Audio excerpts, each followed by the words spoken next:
Perdana Menteri ingin bantu keluarga tular bawa anak masalah kesihatan. Ketua Bersatu Perlis sangkal dakwaan punca MB Perlis ditahan.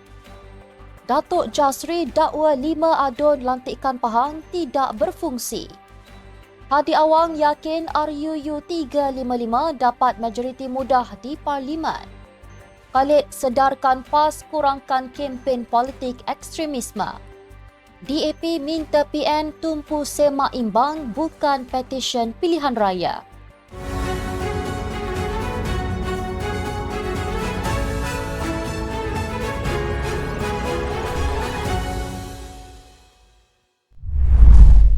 Bismillahirrahmanirrahim. Assalamualaikum warahmatullahi wabarakatuh. Salam Malaysia Madani.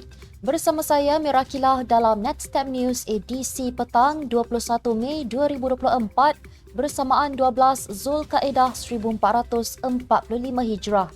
Sebelum itu, jangan lupa untuk subscribe YouTube Netstab TV dan follow Facebook Netstab Malaysia.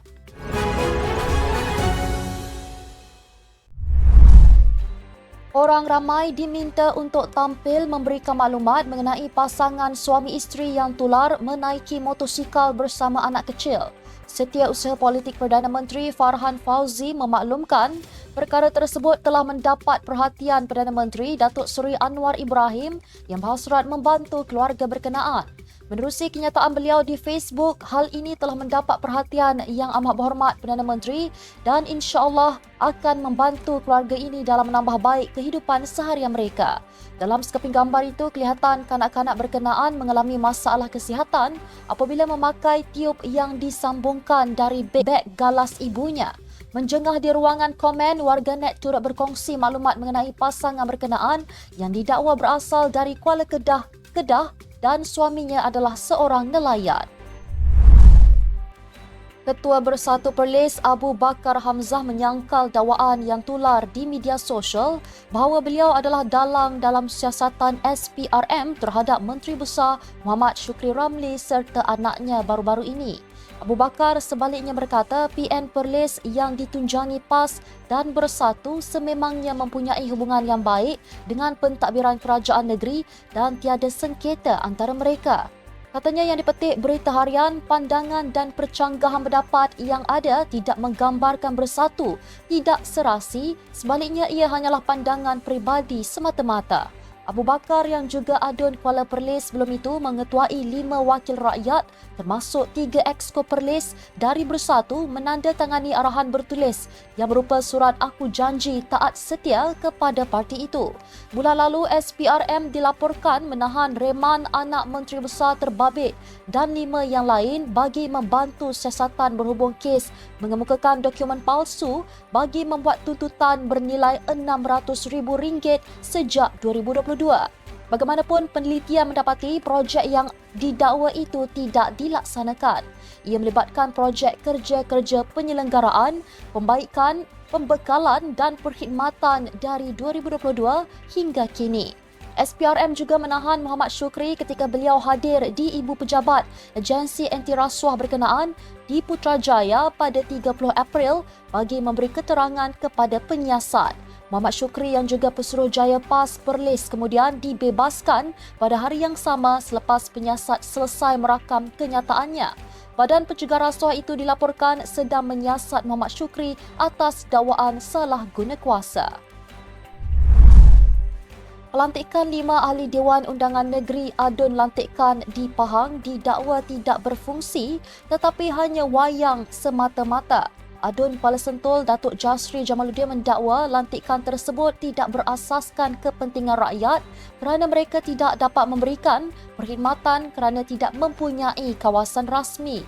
Malahan wakil rakyat Bersatu itu berkata ada dalam kalangan jawatan mereka bertindih dengan portfolio sedia ada kerana melantik orang yang sama namun menggalas 2 jawatan dan dilihat ia lebih bermotifkan keuntungan peribadi. Beliau berkata demikian pada sidang media di Pusat Khidmat DUN Indra Mahkota selepas menandatangani arahan bertulis Majlis Pimpinan Tertinggi Parti Pribumi Bersatu Malaysia hari ini. Akuan tersebut turut ditandatangani oleh Adun Lepar Muhammad Yazid Muhammad Yunus dan disaksikan oleh Ketua Badan Pimpinan Negeri Bersatu Pahang Datuk Seri Saifuddin Abdullah. Tambah Jasri, lantikan tersebut juga dilihat membazir duit kerajaan negeri sehingga menelan kos jutaan ringgit dan berharap sewajarnya perbelanjaan tersebut disalurkan kepada medium yang lebih strategik. Sementara itu, Muhammad Yazid pula berpendapat kerajaan negeri gagal mengotakkan janji lantikan tersebut yang asalnya mewakili kelompok tertentu seperti wakil orang asli, orang kelainan upaya selain golongan profesional tanpa membabitkan fahaman politik. Terdahulu pada 13 Mei lalu, Persidangan Dewan Undangan Negeri Pahang telah meluluskan 5 adun lantikan. Pelantikan kelima-limanya tanpa melalui proses pilihan raya diluluskan setelah mendapat majoriti mudah dan diumumkan pada persidangan berkenaan. Presiden PAS Tan Sri Abdul Hadi Awang percaya rang Undang-Undang Akta Mahkamah Syariah Bidang Kuasa Jenayah 1965 RUU 355 akan memperoleh undian majoriti mudah apabila ia dibentang di Parlimen nanti. Beliau berkata kelulusan itu akan memberi ruang kepada sedikit proses pindaan. Sebelum itu, beliau hadir ke Konvensyen Pemantapan Perundangan dan Institusi Syariah KONSIS 2024 di Kota Baru.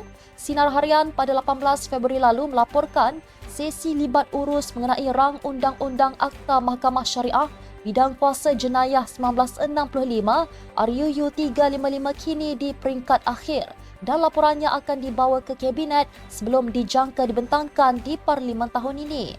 Menteri di Jabatan Perdana Menteri Hal Ehwal Agama, Datuk Dr. Muhammad Naim Mukhtar berkata, sesi libat urus tersebut yang dikendalikan oleh bahagian Undang-Undang Jabatan Kemajuan Islam Malaysia, JAKIM, telah pun berada di peringkat akhir. Dalam perkembangan lain, Ahli Parlimen Marang itu berkata, penganjuran KONSIS 2024 akan memudahkan penyampaian mesej kepada rakyat berkait usaha memperkasakan undang-undang syariah di negara ini. Ujarnya hal ini kerana KONSIS 2024 melibatkan mereka yang pakar dalam undang-undang.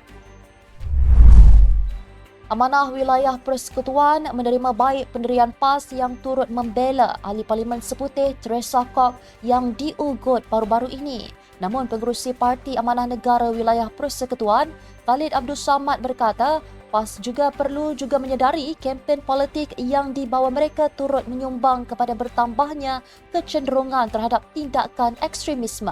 Katanya kempen kebencian dan dakwah bahawa Islam terancam adalah jenis propaganda yang menyuburkan ekstremisme agama. Beliau juga menyeru semua pihak agar bersikap bertanggungjawab dengan tidak mencetuskan sebarang provokasi dengan memainkan isu dan sentimen perkauman, ekstremisme, agama atau apa sahaja perkara yang boleh mengganggu-gugat ketenteraman awam dan keharmonian yang sedang kita kecapi bersama ini. Menurut Khalid, mereka memandang serius dan mengutuk keras perbuatan jahat dan tidak bertanggungjawab pihak tertentu yang membuat ugutan bunuh terhadap Teresa.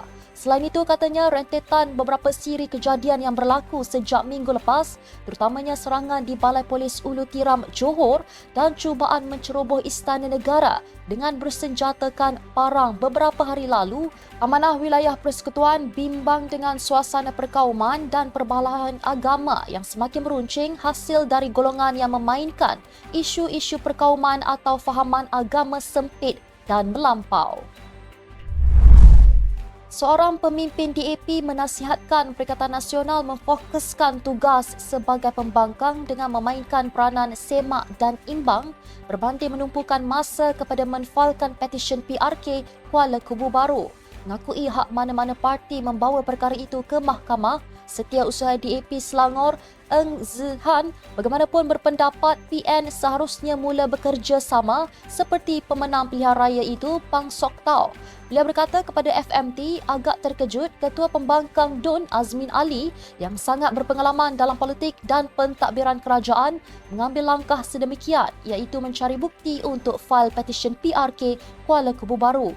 Semalam, Azmin, Ketua PN Selangor berkata komponen itu dalam proses mengumpul bukti untuk menfalkan petisyen terhadap PRK Kuala Kubu Baru yang dimenangi PANG pada 11 Mei lalu.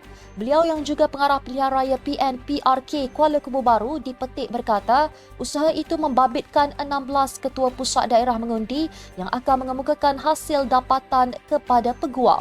Arahan untuk mengumpul bukti untuk mengaitkan sebarang kesalahan PH pada pilihan raya itu dikeluarkan pengerusi PN Muhyiddin Yassin.